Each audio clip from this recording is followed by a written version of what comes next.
Hey, everyone. Happy Thursday. Happy August. And welcome back. We are here for another edition of our Boots on the Ground Summer HBCU Wind Down series brought to you by my lovely org, In Our Own Voice, National Black Women's Reproductive Justice Agenda. And I'm your host, as always, Diogene Terrell, the program coordinator here at In Our Own Voice. And I'm so excited to be in conversation and in community with you all again today.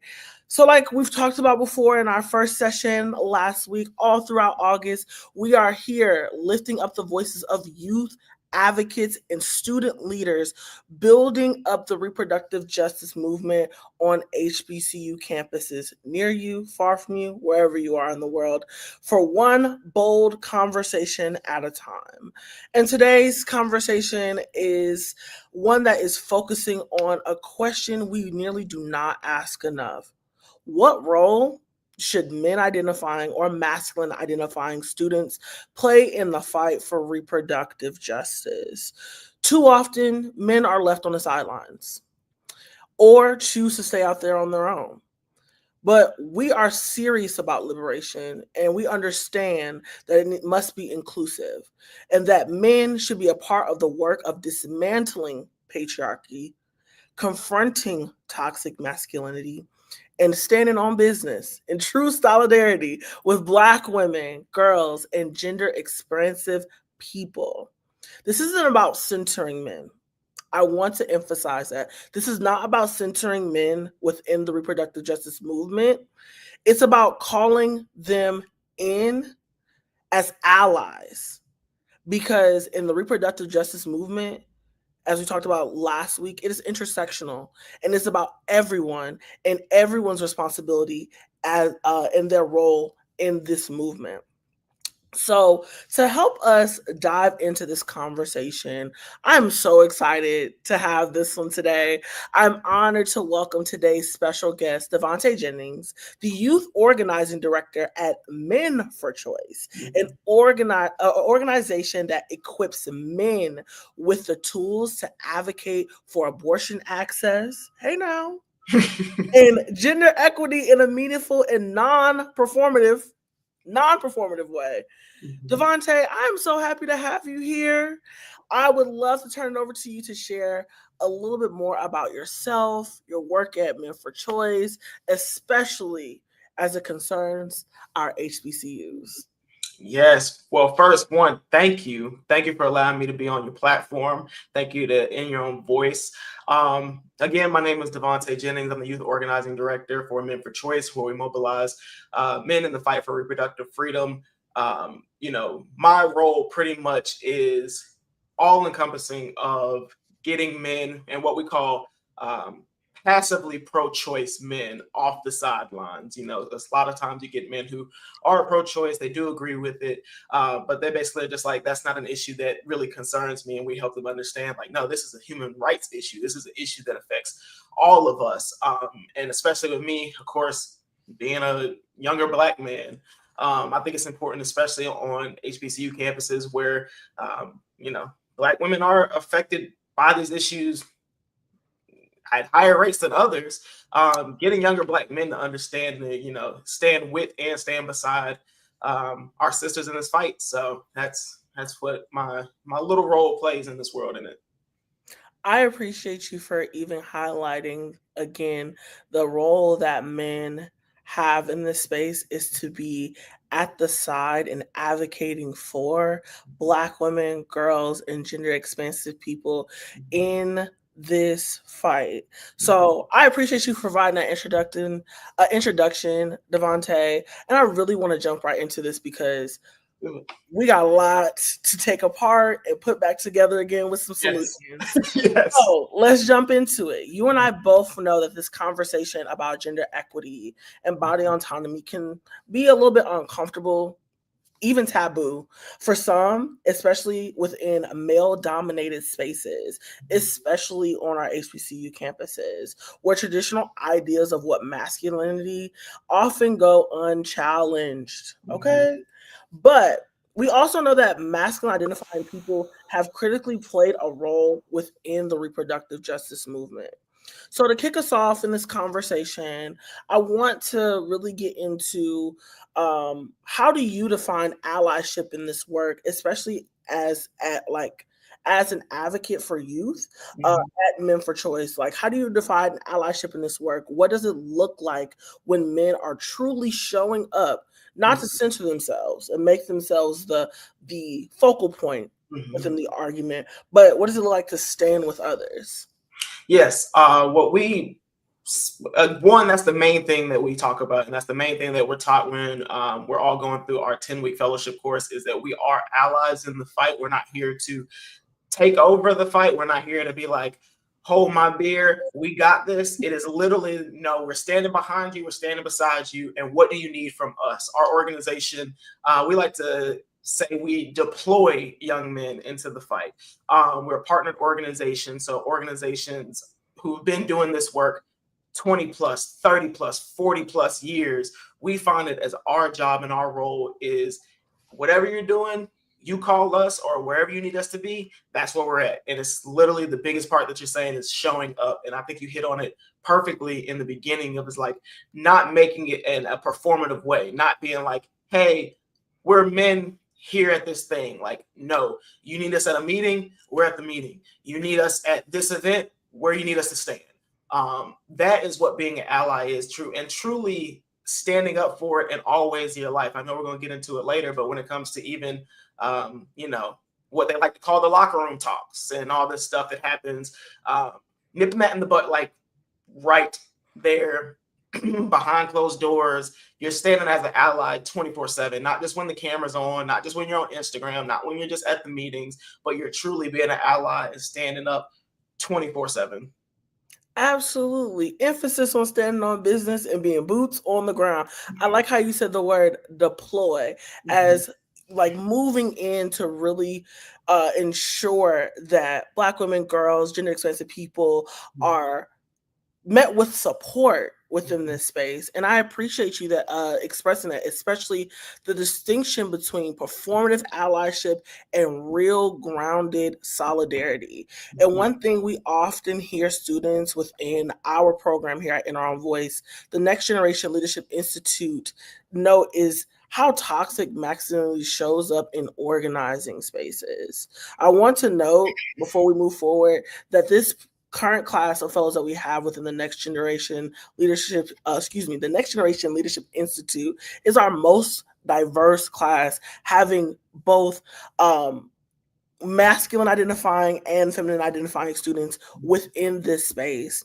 And when they talk about taking up space within the meeting and how that toxic masculinity shows up, oftentimes they note like these people are ignoring the issues that directly impact Black women and gender expansive folks, and they're also there to cause a ruckus and be not engaging in the material at all. Like, we're here to really talk about issues, and like you said, sometimes people may be on the sidelines and may not know the information, but even in that space of not knowing the information, it's important that you come with an open mind and you come with the intention of like, hey, I may not know everything, but I'm here to stand in and fill in that gap. Mhm. So I wanted to ask you, from your experience, how can we begin to shift that culture of toxic masculinity on HBCU campuses?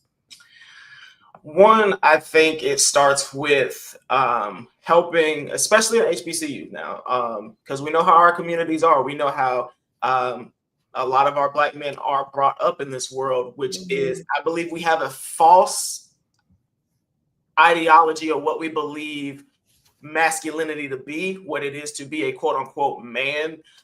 Usually, that is that rah rah, tough, aggressive persona.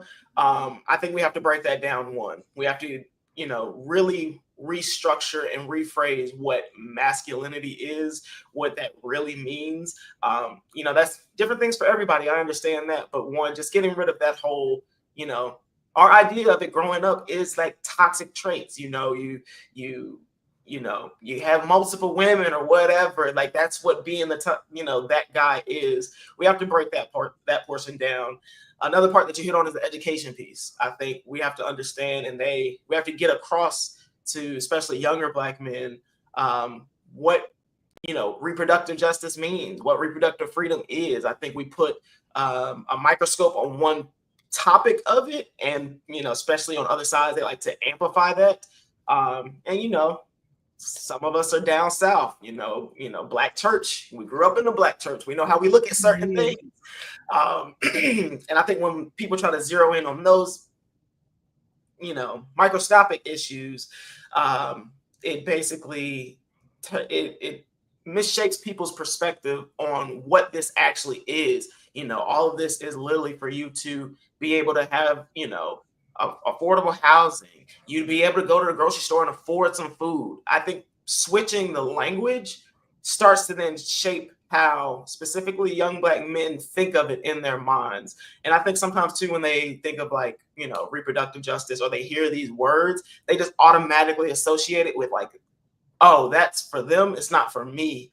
And getting them to understand like, no, this is a we. Like this is all of us. Yeah, this is a we. Like the reproductive justice movement is not just about, you know, quote unquote female issues. Like it's about how we show up for our most marginalized, and that can come across in so many different spaces and avenues, as we discussed last week, from LGBTQ liberation and fighting for our most marginalized within the trans community, to Mm-hmm. advocating for folks having food, for food justice, advocating for incarcerated people. So when we say fighting for reproductive justice, we are saying like we can't have freedom until our most marginalized get the justice that they deserve. And Mm-hmm. men play a very special role in that, as you said, like combating those contrarian Yeah. narratives and saying, this isn't just about, girls and all of that. While we are centering them and they are our Mm-hmm. focus, you have a role to play, being like, check your brothers, check your fellow community members, check your own internal biases and Mm-hmm. what you've been taught about how men should show up, especially like you said, looking at like the boys shouldn't cry, or men should not, deal with their emotions in a healthy way. You must show up as a strong Black man at all times, and that strong Black man schema can create a lot of space for misinformation to seep in. And I really want to say, whew, yes, you have noted quite a few tangible tools for masculine folks to be able to Mm-hmm. take away from the space, to be able to combat what it means to really fight against toxic masculinity. And I thank you for that important reminder that allyship isn't just about what you do, what you don't do. It's about being intentional and intentionally choosing to show up for our most marginalized. Yep. And And that brings us to where we want to go next. We're equipping y'all with solutions today. mm-hmm. Because it isn't enough to just name the problem. It's not enough just to say that there is an issue. We want to talk about what it looks like from a male and masculine identifying student perspective to actively engage in reproductive justice advocacy in ways that are attainable, collaborative, and are rooted in care for our full communities. Mm-hmm. Devontae, I want to ask you, can you continue to speak on some tangible ways that students, especially male identifying, masculine identifying folks, can Mm-hmm. step up and step into this work on their campuses? I would love for you to talk about some of the work that you've done at HBCUs. 100%. I think, of course, the main thing that, as a Men for Choice man, I'm going to plug the fellowship. I say the fellowship because I've literally seen it turn, passively pro-choice men into real advocates for it, because we're taking them down this 10-week training where they're literally, you're being taught these things. I think the important thing is not just saying like, oh, you're pro-choice, cool, get out there and like let's start advocating. It's like, no, we need to make sure you're educated on what you're going to go out there and do. Make sure you're talking about the things that, you're standing on things you need to be standing on. And specifically in HBCUs, I found it specifically my role as, a cisgender male in this space, a cisgender Black male. I've kind of taken that burden on for representing, and especially the HBCU spaces, what it looks like. Definitely when I see young brothers out here, we had a huge cohort come from Morehouse that joined the fellowship. And the trickle down effect as they start telling their brothers, and they start telling more brothers and more brothers and more brothers. Getting that information and getting the education piece spread across is the big part. And I think leading by example when it comes to specifically talking about like HBCUs, because, young brother on an HBCU campus can look at someone in this space that doesn't look like them as a male, doesn't look like them, and they still disassociate themselves from it because they're like, oh, okay, it's a woman and a them issue. But once they see someone that looks like them, they're a little bit more open to want to have the conversations. I get asked a few times, like, why do you do this? And not in like a passive aggressive way or like anything, but like a genuine, like, wait, so tell me why you do this? Because if you look like me and we kind of do act the same and we have the same interests, I don't find an interest in it, but you find an interest in it. Why is that? So education is the biggest piece. Absolutely. I'm so glad that you brought up even the representation piece about having men seeing men that look like them in this space for them to be like, okay, so you're here. I could be here. Now, what we doing? How can we put this together? Is really like adding extra chains to a link to continue to push us forward. And I also wanted to highlight in this space, like, get active on campus. Like, there are so many programs like ours here at the Next Generation Leadership Institute, and with Men for Choice that are actively putting students on campus to advocate for these things. So look out on campus to see what folks are doing and how you can be engaged. Reach out to those folks because there's always a space for you to join in this movement. And we always want to ensure that we are bringing folks into this movement and they are educated on ways that they can serve. Signing a petition is one thing. Volunteering at a table is another thing. Taking the information back to your fraternity brothers and having a program with your folks is another thing. There's so many ways that you can stand in this fight, and I really appreciate you for naming that education piece and that collaboration piece. One of the things that we have seen within our student leadership programs is that sometimes men are just waiting for permission, and we don't need that. We need active participation. We want you to get actively involved in this RJ work, and we want to make it clear you are needed. You are needed. But we also have to be willing to take the initiative to listen and to learn. If you are a student listening today and you are ready to take that first step, but you don't know where to start, what advice would you give for students who want to join this movement but don't know where to begin or how to begin? What mindset should they come in with? One, I think you come in with a very open mindset, understand a very open and humble mindset of just, you don't know everything. You probably don't know anything when it comes to maybe this specific thing. That main piece right there, coming humble, coming open-minded. And then we live in a world too where information is literally at the like palm of our hands. Start researching like orgs near me, orgs in my area. If you're on campus, that's the best part right there. You can go to the it's been a minute, what that's called, student life. I think it is student life. They call it the stew. They call it the stew now. It's been a minute. That day where I give you a directory of all the organizations, you know what I'm saying? Getting involved with stuff like that. That's just a big piece. And to touch more back on the humility piece, I think that is the barrier for a lot of specifically male identifying people, is that pride and that ego. You go into a space that you're not comfortable in because you don't really know everything. But guess what? What I've noticed in the space is you just being willing to like learn and being like, hey, I don't know this. Can you teach me? People are more than willing to help you out, more than willing to give you the information that you need to know.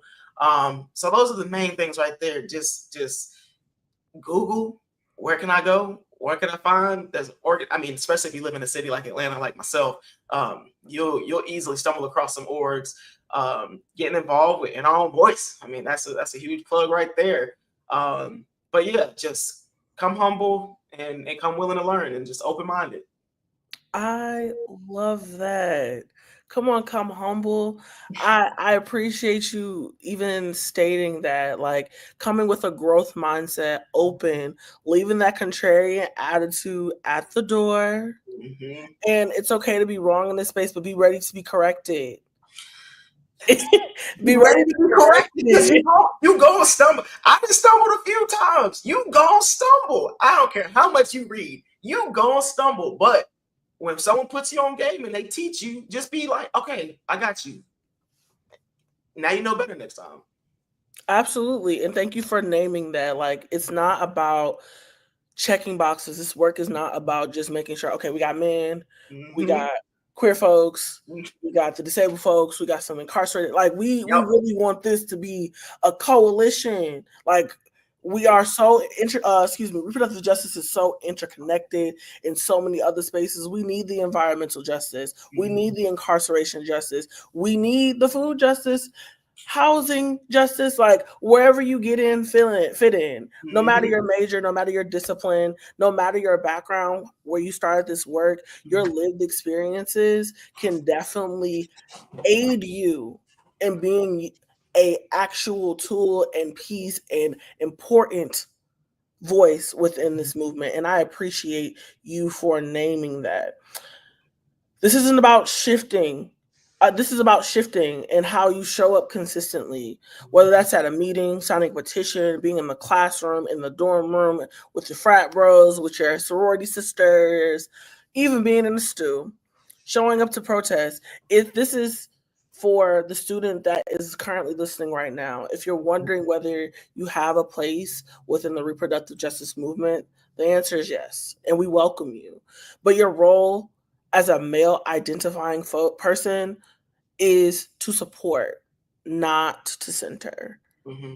Your role is to propel the voices of Black women, girls, and gender-expansive folks to the front, and you be in the back like, yeah, and what she said, and more what they said. To follow, not to control, not to police, Yep. but to commit for the long haul and say, you know what, my sister, I got you. You know Mm-hmm. what, my lady, my lady, I got you. Mm-hmm. And follow them hand in hand. But Devontae, I do want to pause here Mm-hmm. and I want to ask you an impromptu question because I love to get folks a little bit on their toes. Let's do it.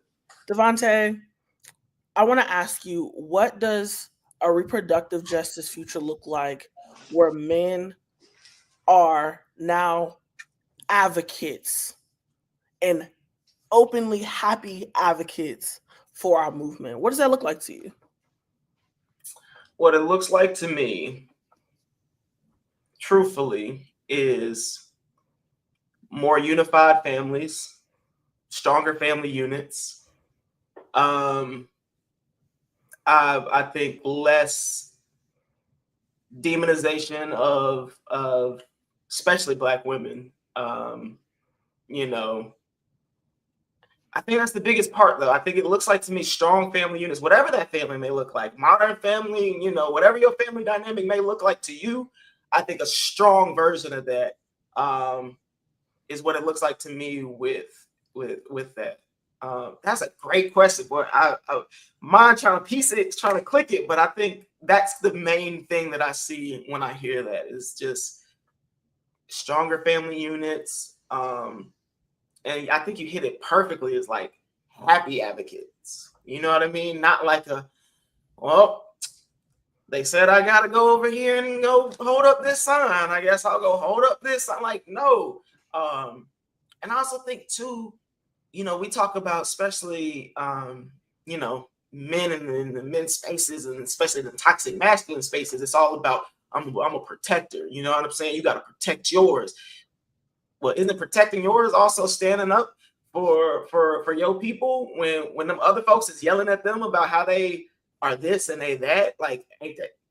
So we only being a protector in certain ways. We ain't gonna be protectors in all the ways. So yeah, I know I didn't hit it exactly like the question, but yeah, strong family units and actually protecting, actually standing on businesses, like you said, So that's what it looked like to me. I want to like really hit the nail on the head a little more. You did answer the question perfectly. I appreciate your honesty and transparency within that question. I too want to see menfolk within this movement as celebratory voices of the lived experience of Black women, girls, and gender expansive people, not only when they are grown adult people, but starting at a young age, and letting them know like it is okay to be a man, but it's also okay to be supportive of that woman or that non-binary person and their lived experience as well. I appreciate you for saying that. And Devontae, I want to thank you so much for being in this conversation today. You dropped golden nuggets, and I gotta fan you off because you hot. Because you hot. And thank you for just being real. The grounded wisdom that you shared today will definitely inspire more young men, more Black men to be in this movement. This work is heavy. It can be heavy, but we are also hopeful, and we know that when we got folks walking with us, talking with us, our movement will continue to push forward. In the words of Sankofa, we have to know where we've been to know where we're going. And before we close out on that high note, I want to ask you, can you let the folks know where they can keep up with your work at Men for Choice, what Mhm. y'all doing at Men for Choice, and how they can plug in? Yes, indeed. One, thank you for allowing me to be here and giving a space for me to talk about these things. Shout out to In Our Own Voice. Shout out to Black women across the world in every nation. But you can follow us at Men Number 4 Choice on Instagram and all platforms. You can go ahead and follow me if you want to. Jennings Devontae on Instagram as well. Go ahead, hit that little plug. And then also too, we have our early applications for our fellowships that close on August 25th. So if you looking for a space to go, especially as a male identifying person, a lot of people get it misconstrued that we're just hyper focused on a certain type of man. Like, no, you identify as a man, come on, let's go. So yeah, Men Number 4 Choice on Instagram, Jennings Devontae on Instagram as well. And go ahead and put an application into the fellowship. I'm happy to see you. I'm happy to work with you so we can keep standing beside our sisters and in this fight for reproductive freedom. So thank you again for this platform. Thank you. No problem, and thank you for being such a pillar, a titan, if you will, in this space for young men to see and recognize like, hey, he has good things to say. Yeah, he's leading us in the movement. I appreciate that. And I'm just gonna give some little closing remarks before we end this broadcast. If you are just now tuning in and you want to share this conversation with others, the replay will always be available right here on Instagram, on our Facebook, and our YouTube at Black Women's RJ. Again, Black Women's RJ on all platforms. So be sure you repost, tag a friend, share with a friend, keep the conversation going, share this at the beauty shop, wherever you are, wherever your people in community are. Take this conversation with you and keep it going with them. And don't forget, we got 2 more sessions coming up for the month of August. August is almost over, y'all. That is so crazy. Halfway through. But our Boots on the Ground HBCU Summer Wind Down series is still moving forward. Next week, we'll be meeting with the Dr. Nikisha Floyd from Advocates for Youth, and we'll be talking about comprehensive sex ed and contraceptive equity at HBCUs. Y'all know I love sex ed. So meet us back here next to Thursday at 1 p.m. Eastern Standard Time. We will be here giving golden nuggets and solutions to these issues at HBCUs. And lastly, calling all the HBCU students, advocates, and hopefuls. If you are HBCU advocate students, alum, we want to hear from you. Please take a few minutes to complete our HBCU Reproductive Justice Survey, and the link is in our bio and in the chat. We want to hear about future programming and things that you are seeing on your campus that you would like to talk about regarding reproductive justice. Your voice will help us shape this work for youth advocates. And with all that being said, I appreciate y'all for being here. Devontae, again, thank you for everything that you have shared with us today. Until next time, keep showing up, keep speaking out, keep building a future where everyone's liberation is non-negotiable. And I'll see y'all next week. Bye. In a time when our rights and our lives are under attack, we need bold truths and trusted voices leading the way. Outspoken with Regina brings policy, power, and purpose together, uncensored, unfiltered, and unapologetic. Now streaming wherever you get your podcasts. Follow, subscribe, and speak truth with us. This is Outspoken with Regina, and we're just getting started.